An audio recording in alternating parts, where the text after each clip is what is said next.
দারুণ! আজকের এই রেসিপিটি ছিল আমার সাঙ্গপাঙ্গদের আবদারে।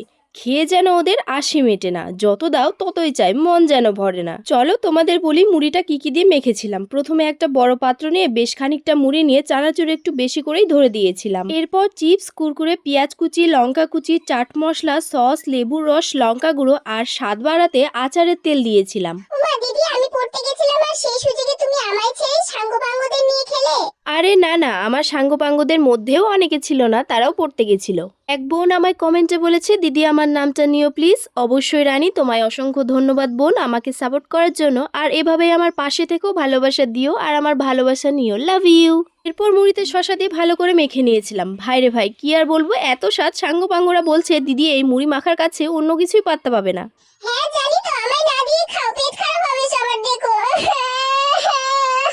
আরে আরে কাঁদিস না, পরের দিন তোকে বানিয়ে খাওয়াবো।